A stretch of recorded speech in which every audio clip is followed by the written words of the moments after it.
Hello everyone, আজকে আমরা ফ্রিকশনের অঙ্ক শুরু করব। তো অঙ্ক শুরু করার আগে তোমাদের আমি কয়েকটা স্টেপ বলে যাচ্ছি। বেশিরভাগ ক্ষেত্রে ফ্রিকশনের বেশিরভাগ অঙ্ক তোমরা দেখবে এই স্টেপ ফলো করলে অঙ্কটা একদম চটপট হয়ে যাবে, ঠিক আছে? তো ফার্স্ট কি, যখন এই দেওয়া থাকবে যে যেমন এটা ক্ষেত্রে আমাদের হেমিস্ফিয়ার দেওয়া আছে বা কোনো প্লেন দেওয়া থাকবে বা কোনো সেটা রেক্ট্যাঙ্গেল হতে পারে বা কোনো ট্রায়াঙ্গেল হতে পারে, সেটা যাই হোক না কেন, যখন দেওয়া থাকবে সঙ্গে সঙ্গে আমাদের বেশিরভাগ ক্ষেত্রে কী করতে হয়, রিয়াকশনটা ধরে নিতে হয়। রিয়াকশন আমাদের তো ফ্রিকশনাল ফোর্স মিউ দেওয়া থাকবে, ফ্রিকশনাল ফোর্স না, ফ্রিকশনাল কোএফিসিয়েন্ট মিউ দেওয়া থাকবে, কিন্তু রিয়াকশনটা দেওয়া থাকে না। তো ফার্স্ট টাইমে কী করতে হয়, রিয়াকশনটা ধরে নিতে হয়। তারপরে কি করতে হয় আমাদের, হরাইজন্টাল অ্যান্ড পারপেন্ডিকুলার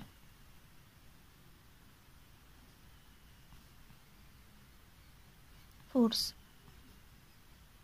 তাহলে কী হতে হবে, ফার্স্ট রিয়াকশন ধরতে হবে, তারপর ধরার পর সেই তোমার হচ্ছে যে রিয়াকশনগুলো আছে বা আমাদের যে ফোর্স মানে ফ্রিকশনাল ফোর্স, সেগুলোকে আমরা কী করবো, হরিজন্টালি এবং পারপেন্ডিকুলার ডিভাইড করবো। করার পর কী হবে, হরিজন্টাল যে ফোর্সগুলো সেগুলো বের করবো, পারপেন্ডিকুলার যে ফোর্সগুলো হচ্ছে সেগুলো ইকুয়েশনগুলো বের করবো। এখান থেকে আমাদের কী বেরিয়ে যাবে, এখান থেকে আমরা যে রিয়াকশন ধরেছিলাম একটা হলে আর বা দুটো হলে ধরো আর কমা এস, ওগুলো বেরিয়ে যাবে। এক কথা যেটা রিয়াকশন ছিল সেটা রিয়াকশনটা কী হবে, এই দুটো সমীকরণ থেকে বেরোবে। তারপরে কি করব, সেই রিয়াকশনের মানগুলো কোথায় গিয়ে বসে করবো, আমরা বের করবো মোমেন্ট অফ ফোর্স, ঠিক আছে?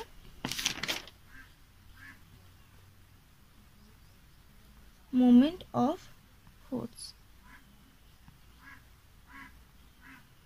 অ্যাবাউট কোন একটা পয়েন্টের সাপেক্ষে হবে, সেটা অঙ্ক থেকে বুঝতে হবে যে কোন পয়েন্টের সাপেক্ষে করতে হবে। তাহলে মোমেন্ট অফ দ্য ফোর্স করলেই বেশিরভাগ এখান থেকে আমাদের অ্যান্সারটা চলে আসবে, বা হয়তো এখান থেকে হয়তো আমি আরেকটা ফোর্স যেটা ফ্রিকশনাল ফোর্স এফ এর মান পাবো, ওখান থেকে হয়তো কোনো একটা কন্ডিশন বের করতে বলবে যে এটা কখন স্টেবল হবে বা কখন ইকুইলিব্রিয়াম থাকবে বা কখন স্লিপ করবে, রোল করবে, সে যাক তখন কী হবে, ওই এফ লেস দেন মিউ আর বা এফ ইকুয়াল টু মিউ আর অথবা এফ গ্রেটার দেন মিউ আর, সেই কন্ডিশনগুলো পরে হবে, ঠিক আছে? তো বেশিরভাগ ক্ষেত্রে এই কয়েকটা স্টেপ, ফার্স্টে আমাদের রিয়াকশন ধরতে হয়, ধরার পর ওখান থেকে ওগুলো আমরা কী করবো, হরিজন্টালি আর পারপেন্ডিকুলার ফোর্সগুলোকে ডিভাইড করে নেবো। করার পর ওখানে যে আমরা যে রিয়াকশনগুলো ধরবো, একটা হলে একটা, দুটো হলে দুটো, সেই রিয়াকশনগুলো বেরোবে। ওখান থেকে আমাদের কী করতে হয়, মুভমেন্ট অফ ফোর্স এর তোমার হচ্ছে কি ফর্মুলাটা অ্যাপ্লাই করতে হবে। করার পর ওখান থেকে আর এস এর মান বসিয়ে ফ্রিকশনাল ফোর্স এফ এর মান পেয়ে যাই, বা কোনো থিটা বের করতে হলে থিটা বের পেয়ে যাই, অথবা কি ওখান থেকে আবার আমাদের বলে একটা কন্ডিশন বের করতে, সেই কন্ডিশনটা এই কয়েকটা কন্ডিশনের উপর পেয়ে যাই, ঠিক আছে? তাহলে এই হলো একদম বেসিক আমাদের কনসেপ্ট। এবার চলো এই অঙ্কটা করি, তাহলে বুঝতে পারবে যে স্টেপগুলো কীভাবে কাজে লাগছে আমাদের। তো এখানে ফার্স্ট অঙ্কটা বলেছে, এ solid hemisphere rest on a rough horizontal plain and again stay rough vertical ওয়াল। তাহলে একটা হেমিস্ফিয়ার মানে স্ফিয়ারটাকে অর্ধেক কাটা আছে, তাই না? কোথায় দাঁড়িয়ে আছে, rest on a rough horizontal plain and again stay rough vertical ওয়াল। তাহলে একটা এই যে এরকম একটা হরিজন্টাল প্লেন, একটা রাফ ভার্টিক্যাল ওয়াল, দুটো কিন্তু রাফ, ঠিক আছে? ওদের ওখানে কিছু একটা এইভাবে হেমিস্ফিয়ার দাঁড় করানো আছে, ঠিক আছে?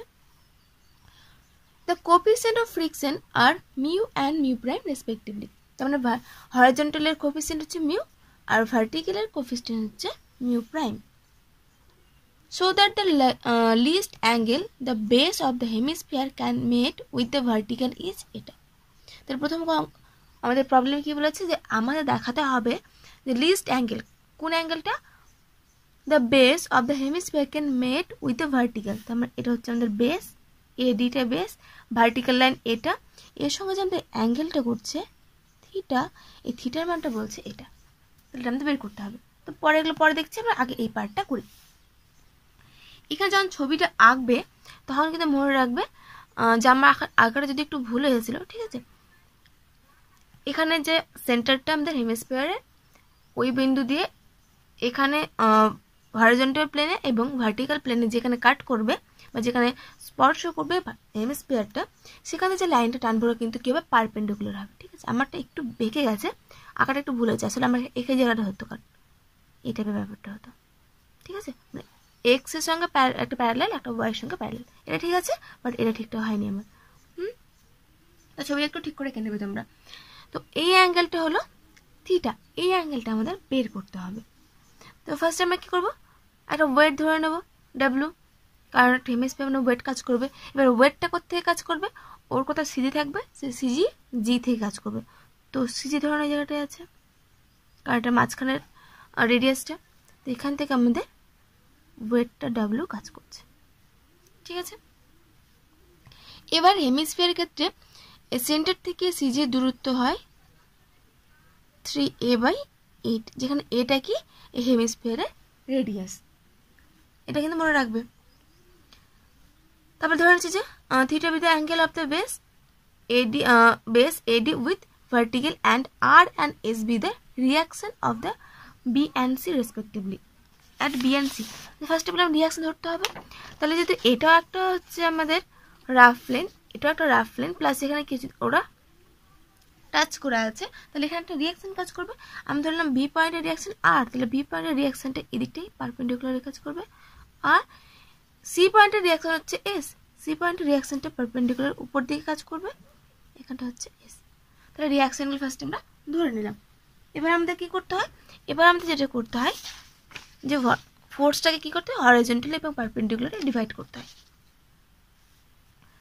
তো এটা যখন এস, ঠিক আছে, তাহলে আমাদের কি করবে, এটা হচ্ছে এস, তাহলে আমাদের মিউ এস কাজ করবে। আর সি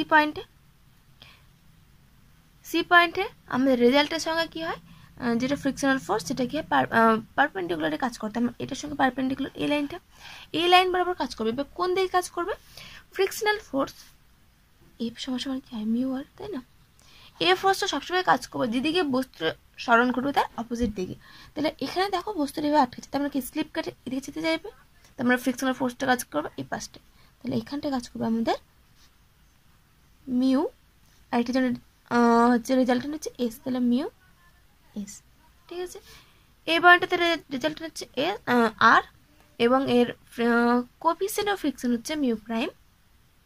তাহলে এই পয়েন্টে আমাদের যেটা হচ্ছে ফ্রিকশনাল ফোর্স কোন দিকে কাজ করবে, যদি বস্তুটাকে স্লিপ করতে যাবে নিচের দিকে, তাহলে উপরের দিকে কাজ করবে, এখানে করবে মিউ প্রাইম আর, ঠিক আছে।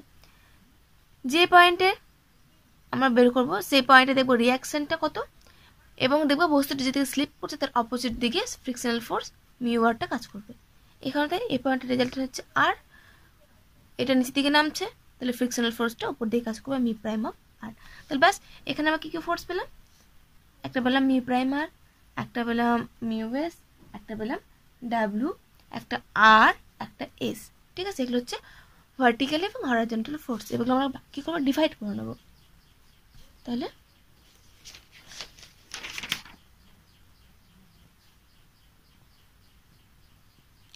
আচ্ছা,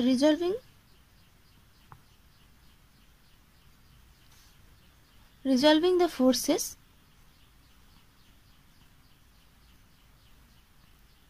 along, আচ্ছা অ্যালংটা লিখলাম না, রিজলভিং দ্য ফোর্সেস কি বরাবর, ফার্স্টে করলাম হরাইজন্টালি,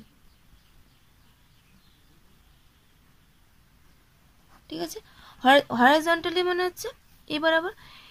এবার বস্তুটা যাচ্ছে কোন দিকে, বস্তুটা যাচ্ছে আমাদের এদিকটাই, তাই না। তাহলে এই দিকটা যখন যাচ্ছে তার এদিকে যে ডিরেকশন সেটা পজিটিভ ডিরেকশন, কারণ বস্তুটা এদিকে স্লিপ করবে, তাহলে এই ডিরেকশনটা পজিটিভ, তার মানে আরটা হচ্ছে আমাদের পজিটিভ, তাহলে আর এটা অপোজিট দিকে ডিরেকশন, তাহলে এটা হবে মাইনাস মিউ এস। আর কেউ আছে হরাইজন্টাল বরাবর না, আর কেউ নেই, শুধুমাত্র আর আছে, মিউ এস আছে, তারপর এই দুটোর মান কি হবে, জিরো হবে, কারণ এই দুটো ফোর্সের জন্য কি আছে, এটা ইকুইলিব্রিয়াম আছে। তাহলে এখান থেকে দেখো আর এর মান পেয়ে গেলাম আর ইকুয়াল টু মিউ এস, যেটা বলেছিল যে ভাগ করার পর কী হবে, আমরা আর এবং এস এর মান খুঁজে পাবো। তো এখানে আর এর মানটা পেয়ে গেলাম। এবার আমরা পারপেন্ডিকুলারে ভাগ করব,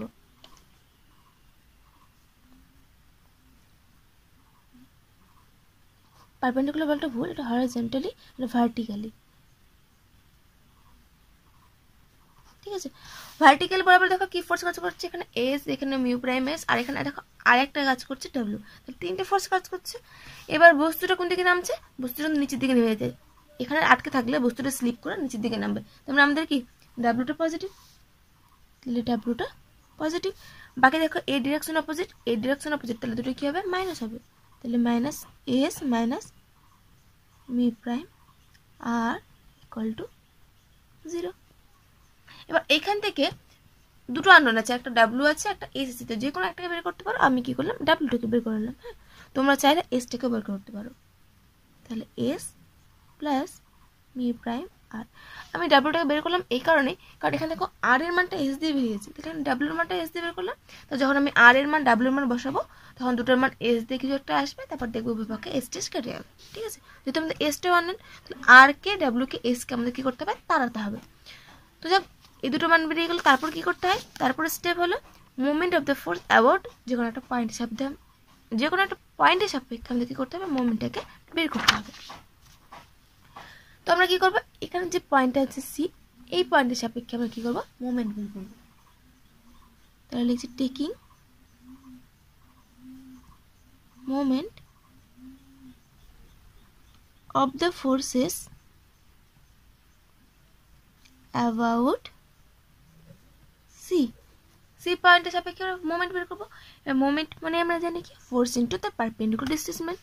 তো দেখি সি পয়েন্টের মধ্য দিয়ে যে ফোর্সটা গেছে ওটা বাদ দিয়ে কি ফোর্স, সি পয়েন্টের মধ্যে দেখো মিউ এস চলে গেছে, তাহলে এই ফোর্সটাকে আমরা নিতে পারবো না, বাকি থাকলো W.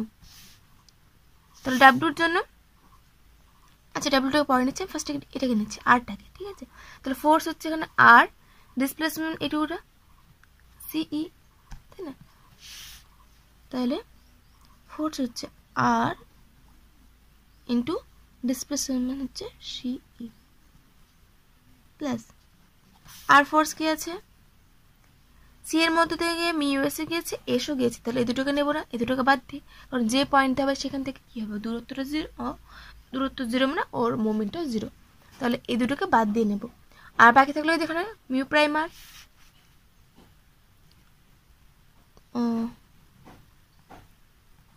Mu prime R into mu prime R displacement এখান থেকে, তাই না? যে এটুকুটা ডিস্টেন্স মানে হচ্ছে O C plus W into W মানে এই ফোর্সটা, তারপর এটুকু ডিস্টেন্স সি থেকে ডিস্টেন্স, এটুকু ডিস্টেন্স মানে এখানে এটুকুটা ডিস্টেন্স, তা আমি এখানে জি, এখানটায় এফ নাম লিখলাম, তাহলে জি এফ। আর কেউ আছে ফোর্স, আর কোনো ফোর্স নেই। টোটাল আমাদের এখানে 1 2 3 4 5টা ফোর্স, 5টার মধ্যে দুটো চলে গেছে সি পয়েন্টে, বাকি থাকলো 3টা, 1টা 2টো 3টে, আমরা 3টে ফোর্স পেয়ে গেছি। এটা ইকুয়াল টু 0। ঠিক আছে, এবার এখানে কিন্তু মুভমেন্ট বের করতে গেলে কি করতে হয়, আমাদের ডিরেকশন লাগে, তাই না? তাহলে আর এর ডিরেকশন, মিউ এর ডিরেকশন, ডাব্লু ডিরেকশন লাগবে আমাদের কোন পয়েন্টের সাপেক্ষে, সি পয়েন্টের সাপেক্ষে। আমি কি বলেছিলাম, সি পয়েন্টে আঙুল বসিয়ে কম্পাস ঘোরাতে হয়, আর সি পয়েন্টে বুড়ো আঙুল বসাও, আর কোথায়, এই যে আর, তাহলে এখানে বসে আর এর ডিরেকশন নিয়ে যাও, নিয়ে যেতে দেখো আঙুলটা ঘুরে যাচ্ছে, নিয়ে যাচ্ছিলাম আঙুলটা ঘুরে গেল, তাহলে এর ডিরেকশন হচ্ছে এদিকটাই। ঠিক আছে, সি পয়েন্টে বসিয়ে মিউ প্রাইম আর একেও নিয়ে যাচ্ছিলাম, ঘুরে গেল, যাচ্ছিলাম ঘুরে গেল, তাহলে এর ডিরেকশন দিকটাই। ডাব্লু এখানে নিয়ে যাও, বসাও, নিয়ে যাও নিজের তীর বরাবর, এদিক ঘুরে গেল, নিয়ে গেলাম এদিক ঘুরে গেল, তাহলে এই ডিরেকশন। তাহলে এটা ক্লক, এটাও ক্লক, এটাকে অ্যান্টি ক্লক, তারপর এটাও মাইনাস, এটাও মাইনাস, ডাব্লুটা কী হবে প্লাস, তাহলে অ্যান্টি ক্লকগুলোকে মাইনাস, ক্লকগুলোকে প্লাস, ডাব্লুর সামনে মাইনাস, বাকিটা এটা সরি ডাব্লুর সামনে প্লাস, কারণ ওটা অ্যান্টি ক্লক, বাকি দুটো ক্লক, তাই মাইনাস হয়ে গেল। এবার মান বসাও, তাহলে মাইনাস আর সিই, সিই এটুকুটা আমার দেখো রেডিয়াস না, তাই না, রেডিয়াস। এবার আমি প্রত্যেকটা রেডিয়াস হেমিস্ফিয়ার রেডিয়াস ধরে নিচ্ছি এ, তাহলে এটা করে সি এর জায়গায় আমি কি লিখবো, সি এর জায়গায় লিখবো আমাদের এ মাইনাস মিউ প্রাইম আর ও সি, ও সি, ও সি মানে দেখো বিই, তাই না, এ দুটো সমান, কারণ এ দুটো প্যারালাল, তাহলে ও সি মানে বিই, আর বিই মানে কি ওদের রেডিয়াস, তারপরে আবার A plus W into G, F G এইটুকুটা। এবার এখানে তুমি এইটুকুটা মান জানো, এটা যদি তুমি এভাবে আঁকি,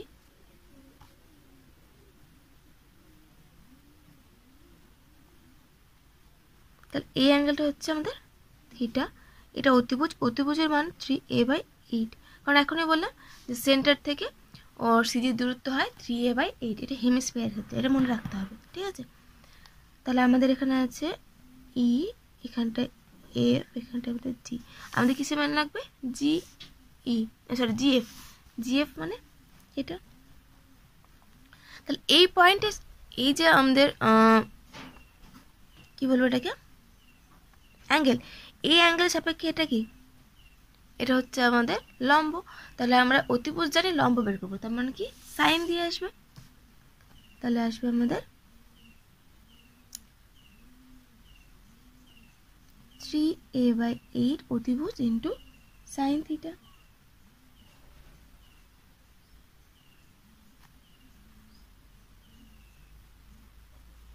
ইকুয়াল টু 0।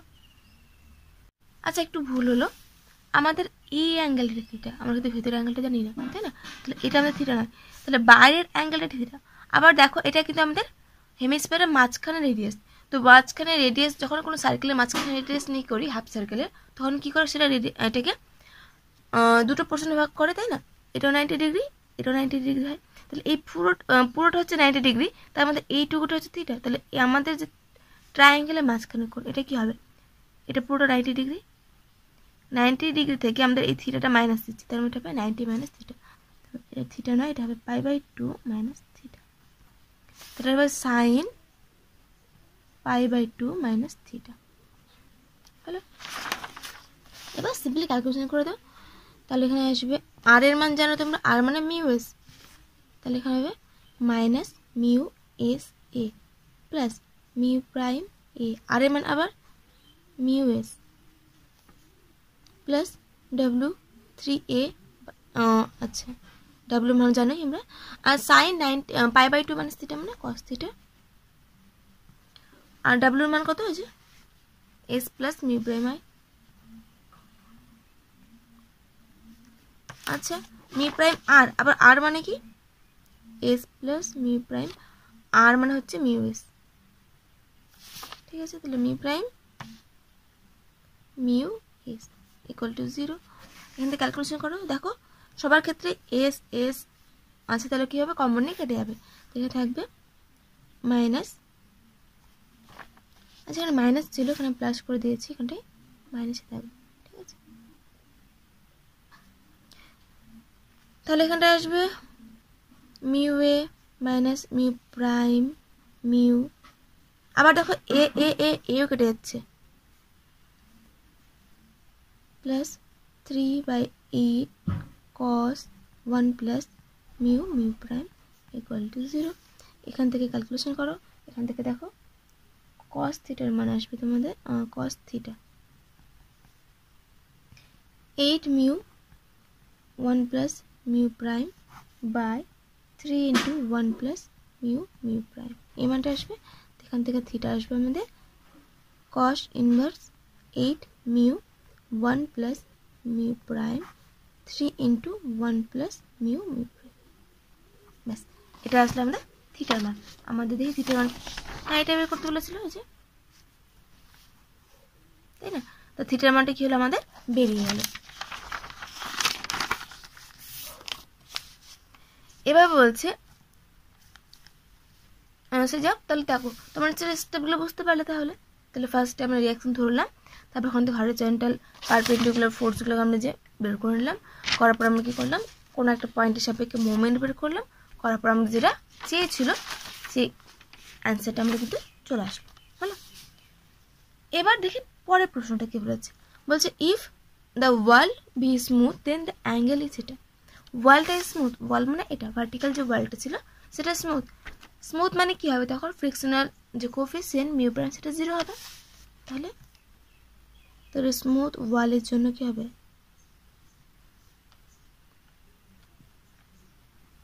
মিউ প্রাইমটা কি হবে? 0 হবে। তাহলে এখান থেকে কি হবে? থিটা করলে কি পাবো আমরা? cos ইনভার্স মিউ প্রাইম 0 বসাও, তাহলে 8 মিউ বাই এখানেও মিউ প্রাইম 0, 8 মিউ বাই 3। বাস এটাই বলেছে যে cos ইনভার্স 8 মিউ বাই 3 হয়ে গেল। এবার বলেছে ইফ মিউ গ্রেটার দেন 3/8, তাহলে আমাদের বলেছে এবার মিউ গ্রেটার দেন 3/8। তাহলে hemisphere will be equilibrium in any position. আচ্ছা, মিউটা গ্রেটার দেন 3/8, আমাদের লাগবে এখানটা 8μ/3। তাহলে 8μ/3 গ্রেটার দেন 1। 8μ/3 মানে কি cos থিটা, তাই না? এটার মান মানে কি cos theta, that imply cos theta greater than 1।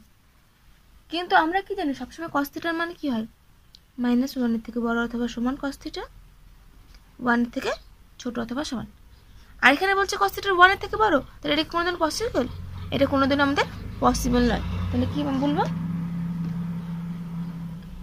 Which gives, থিটার এমন কোনো মান পাবো না যার জন্য কি হবে cos থিটার মানটা 1 এর থেকে বড় হবে, কারণ থিটার প্রত্যেকটা মানের জন্য cos থিটার মানে কি হয় -1 থেকে 1 এর মধ্যে। তাহলে which gives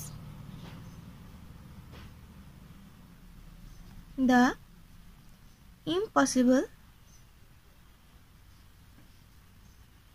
values of theta, theta এই ভ্যালুটা কি ইম্পসিবল। তাহলে এখান থেকে বলতে পারবো কি, it means the hemisphere will be equilibrium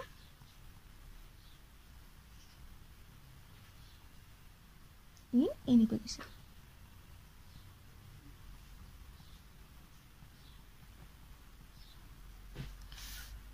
ঠিক আছে, তাহলে মিউটা 3/8 থেকে বড় হলে কি হবে, হেমিস্ফিয়ারটা যে কোনো পজিশনে কি হবে ইকুইলিব্রিয়াম হবে, কারণ ওরকম হলে থিটা আমরা এমন একটা মান পাচ্ছি যেটা কোনো দিনও সম্ভব না, তার মানে কি সেটা সবসময় কি হবে ইকুইলিব্রিয়ামে থাকবে।